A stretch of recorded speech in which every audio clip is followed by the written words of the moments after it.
All right, wonderful people, welcome back to this wonderful channel where we bring you back-to-back update and information as it hot. In case you have not joined our social media handle, what are you waiting for? Kindly go ahead and subscribe, like, comment, share, and also remember to on your notification button so that whenever our news drop, you will be the first. Well, let's go down to the news proper. As it hot, you don't share for the obodo. As the Biafra IPOB, Indigenous People of Biafra, has rejected renaming Biafra Day to Igbo Day, insist on remembering heroes with a seat at home.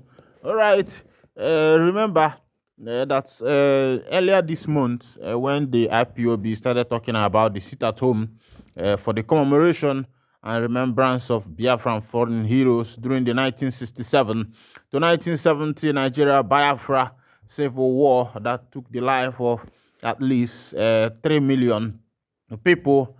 A lot died. The story said that there were many that died through kwashiorkor and then that died through the barrel of the gun. And as it is, 30th of May has been set out for some years now. I think that was introduced during when from the emergence of Mazi Nnamdi Kanu around 2015 or thereabout, where people started recognizing the 30th of May as Heroes Day, a day to respect the fallen heroes, those who fell in that 1967 to 1970 Nigeria Biafra Civil War. Gallant men who stood their ground, making sure that the Hausa did not enter Oka, as that statement says. Whenever you hear statements like Hausa but Oka, just know that it's about that Nigeria Biafra Civil War. The ancestors of Ndibo, they really tried a lot in protecting their people. But as it is, Ohanes and Ndibo made a suggestion that Biafra Day should be renamed Igbo Day, a remembrance of the day of Ndibo. And the IPOB has disagreed that they don't agree renaming that day Igbo Day, that day should be known as Biafra Day, and a sit at home for that day is a must. And I don't think that any sensible Igbo child, any sensible Igbo man would disagree with what IPOB is saying. And renaming this thing Igbo Day, Igbo Day, if Ohaneze Ndibo wants to have a day called Igbo Day, I think that's their own issue and that's their own cup of tea and that's what they can come up with and people will support them. But this Biafra Day is okay because that was when this thing happened. You know, in I think the government of Ibrahim Babangida removed history and cultural heritage studies from our schools after this. I think around 1980 something, he removed it from the schools and replaced it with social studies. The reason is that they don't want the history to be told, but there is no way you can hide the history from the people. They already know the chaos, the uproar that this history is going to cause. Because when you read this history, when you accept people like Chino Achebe in his novel titled There Was a Country, and Chimamanda Adichie in a country titled Half of a Yellow Sun. That's the only way you can, have a full detail of the history of the Nigeria Biafra 1967 to 1970 Civil War. That they are the two people. Even though Chimamanda Adichie's Half of a Yellow Sun was more of fictitious work, but looking at the in-depth of it, you will see a similarity to that of Chino Achebe's work. Chino Achebe's work was more of reality than fiction. It was not a fictive work, but that of Chimamanda Adichie was more of fiction. He used fiction to describe that story, even though he never made a direct statement or to make his story to root direct that he was talking about Biafra. But everybody that knows that history knows that Chimamanda Adichie wrote, explicit story, a full compendium of the history of 1967 to 1970 Nigeria Biafra Civil War. Let's go down to that information. The indigenous people of Biafra, IPOB, has condemned effort to rename the Biafra Heroes Day as Igbo Day, calling it dishonor to the memories of the millions who died in the Biafra War and blaming political motivated opportunities. The group also announced it will mark Biafra Heroes Day with a traditional sit-at-home on May 30, 2025 across Biafran territories and globally, featuring prayers, lectures, and candle night vigils. In a statement issued on Sunday, IPOB spokesman Emma Powerful emphasized that May 30th is forever known as Biafra Heroes Day, a sacred day of honoring all the life lost in Nigeria's civil war in 1967 to 1970, regardless of ethnic or origin. According to him, Biafra is larger than any single ethnic group.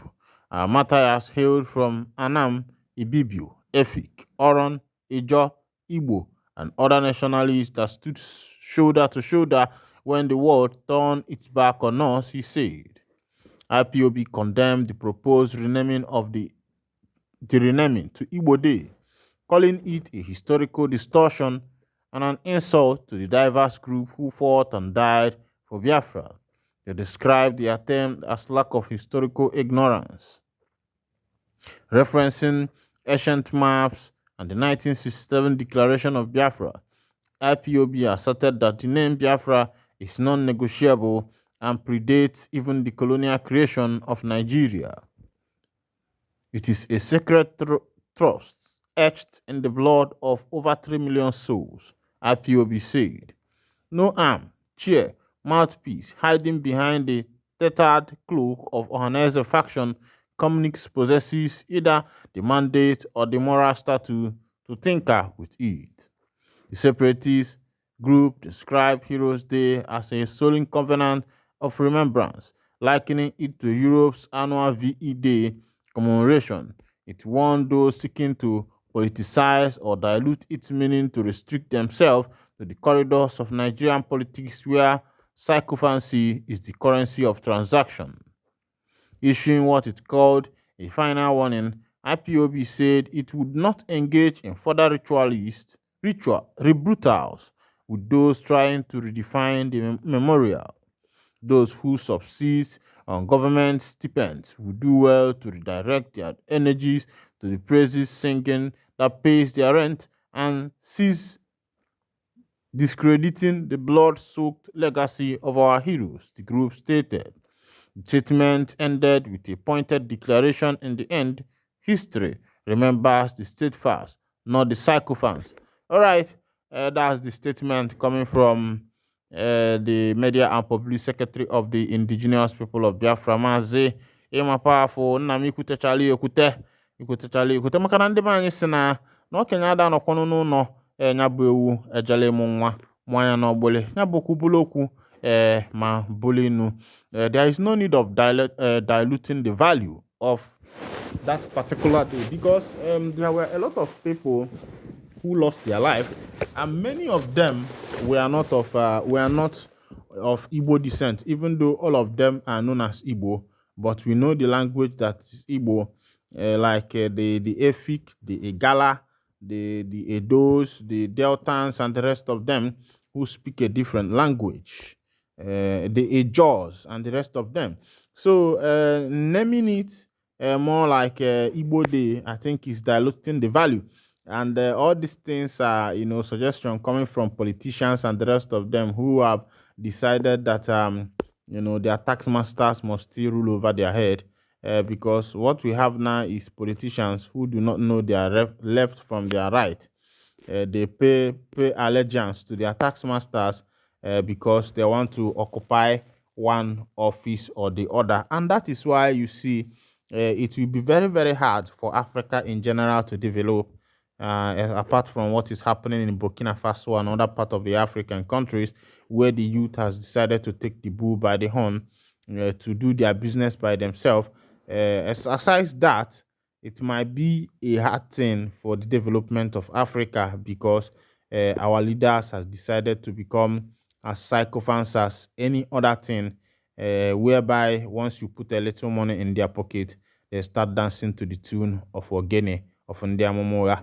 All right, this is where I'll be winding down the curtain. And if this is your first time of joining us on this wonderful channel, kindly go ahead and subscribe, like, comment, share, and also remember to on your notification button so that whenever our news is dropping, you will be the first to collect it. Thank you for listening. God bless you.